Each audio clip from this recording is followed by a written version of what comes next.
quite honestly, I'm a little bit pissed about this one. It's not often that I pull out these articles and I go, this is absolutely unequivocally false and wrong. But you know what? Today, this one really got me. This one pissed me off. So today we're discussing, should you borrow your down payment or should you save it? Because right now there's an article on BNN's website that says zero down mortgages are one of the biggest risks to the Canadian mortgage market. And we're gonna discuss that article and whether or not you should actually be borrowing your down payment if that's a good idea for you in this video. But before we get into it, do me that favor, hit that subscribe button, hit that notification bell, please hit that like button so more people like you can see this video. And don't forget about our race to 25,000 subscribers, where one lucky subscriber is going to win $5,000 to put towards their RESP, RSP, TFSA, to pay down their mortgage, to pay down their debt, or to simply do whatever they like with. But in order to be entered into that draw, you need to be a subscriber. So go ahead, click that subscribe button. It's free, it's easy, and it's definitely worth it, especially if you win that $5 grand. The definitive guide on how to manage your credit. Product, penalty, price, in that order. It's never been more important to get your mortgage right.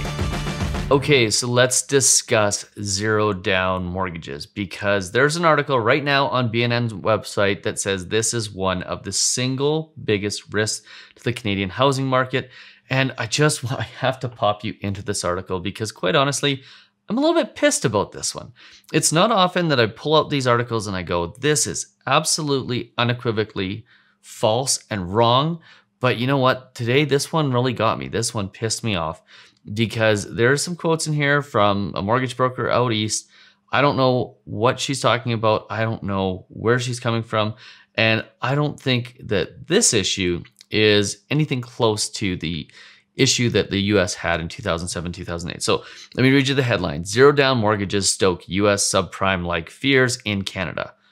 I don't think there's any US subprime-like fears in Canada that are being stoked by anybody but this article. Now, that's just my opinion, but I have not heard anybody say that they have concerns about zero down mortgages, because quite frankly, they aren't something that happens very often in Canada. In fact, we see very, very, very few of these at any given time. They've become so hard to get that there's only one or two niche lenders that it's really possible at. And you know, this isn't something that we're seeing on a regular basis. But you know, to walk you through the gist of this, basically what they're saying is there is options to put 5% down by borrowing the money from a line of credit or a credit card, and there's options with cash back that you can use to basically do a swap in order to use those funds for your down payment.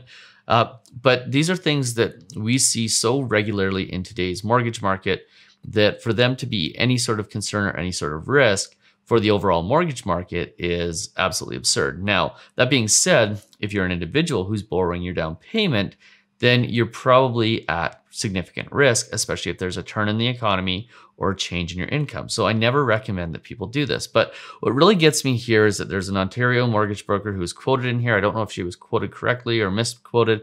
I don't know what the deal here is, but she insinuates or says that half of her first-time homebuyer clients are borrowing their down payment. Now, I reached out to a bunch of my industry colleagues. I talked to my team. My team has not done a zero down or a borrowed down payment mortgage in probably 5 to 10 years. They're really popular back in the early 2000s before the financial crisis, but there's something that's pretty much been eliminated other than a few select lenders.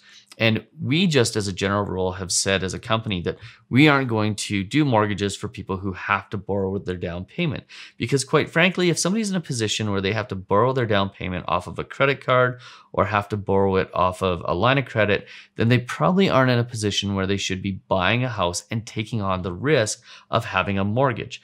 And it's just a policy that we've had. It just doesn't make sense. Now, we've used these products a little bit if somebody didn't necessarily have their closing costs that they needed, or needed just a little bit more to get to that total down payment amount, or maybe there was some other sort of reason that we use these products. But for the most part, people purchasing with less than 5% down, in our opinion, is pretty much a thing of the past. And the reason why is because it's simply dangerous. And I think it's reckless for the industry, for anybody in the industry, to be providing mortgages to people where they don't have to at least accumulate some of their down payment on their own, or have it gifted from a family member. Now, I get that having it gifted from a family member is essentially the same as not being able to accumulate it and having to borrow it. But the key difference is is there's no obligation when you get your down payment gifted by a family member to actually pay it back to that family member. And therefore that reduces the risk, because the big thing we're always concerned about when it comes to zero down mortgages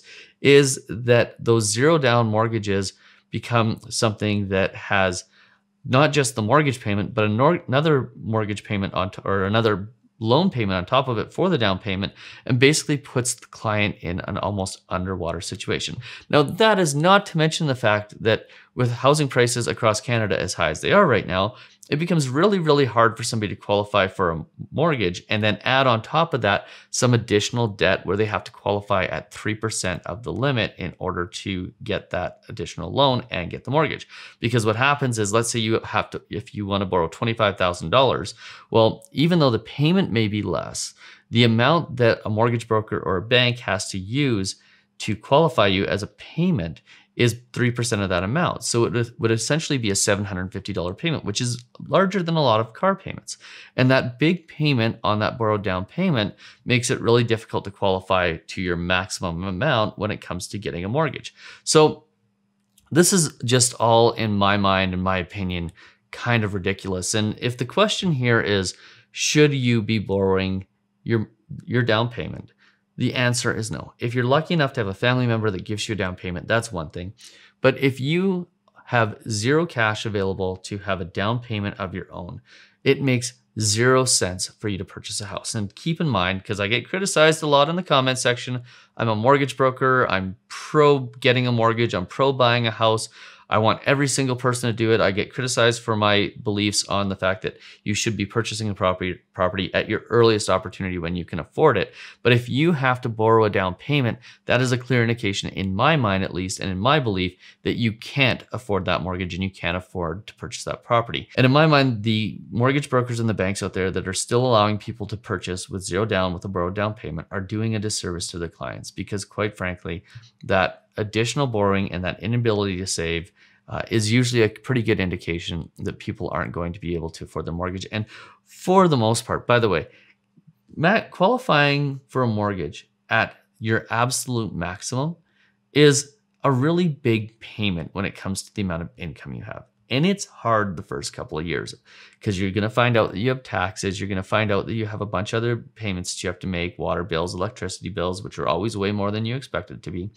So to have a loan for a down payment on top of all that, it just would make things so difficult. So I don't believe anybody should be borrowing their down payment. Yes, the product's out there, but just because it's available doesn't mean you should do it. And in my opinion, and call me Dave Ramsey for this, but in my opinion, if you have to borrow the money to buy a house, you probably shouldn't be buying it. So, if you want more details on this, if you want more information and you want to learn more about how to buy a home and how to buy it properly, if you want to learn how to save a down payment faster, we have a home buyers boot camp. It's 4 weeks. You can actually do it as fast as you want to do it. If you want to do it quicker, you're able to do that. But that course goes through and discusses how to save a down payment faster. And by the way, there's some really great ways to do this. If you want to borrow money, put it in an RSP, get a tax return back, pay off the loan, and accelerate your savings by investing in stocks and bonds, that's one thing. And there's some really great ways to save a down payment really quickly. Getting a side hustle, things like that. We cover all of those things in that homebuyer bootcamp. We've priced it so low that if you're thinking about getting into the market, I sincerely hope that you've got the funds to be able to buy this very inexpensive course that'll get you 10 to 50 times your money back and will hopefully prevent you from doing something like making a mistake, like borrowing your down payment and having a loan obligation on top of a mortgage obligation and basically being pretty much underwater from the day you start. Because keep in mind that when you buy that house and you pay $500,000 for it, in order to sell it, you've got to pay real estate commissions. So from day one, you're already underwater. And if you're borrowing your down payment, you're even further underwater. So don't get yourself in that situation with the zero down, and don't get yourself into that situation with borrowing your down payment. There's a reason why those products went away, and there's a reason why they aren't popular now, and it's because they are dangerous. Look at what happened in the US 2008. Yes, it was partly zero down mortgages. A lot of it was to do with other stuff, so don't for a second think that it was zero down mortgages that caused that whole thing that happened in the US, because it wasn't. It was just an utterly broken system that caused that. But I highly recommend against borrowing your down payment. You need to at least have the minimum down payment before you start looking at houses. And again, that homebuyer boot camp will teach you how to save that down payment faster so that you don't have to borrow it and be a slave to the bank and the lender that lent you that money. So if you found this video useful, do me that favor. Hit the subscribe button, hit that notification bell, please hit like button so more people like you can see this video. And don't forget about our race to 25,000 subscribers. I sincerely hope you, yes you, and especially you, because you are at the end of this video and you watched to the very last minute, which about 33% of you do. So there's quite a few of you still here, but you, I appreciate you. I hope you are the winner. We'll see you on the next video. Cheers.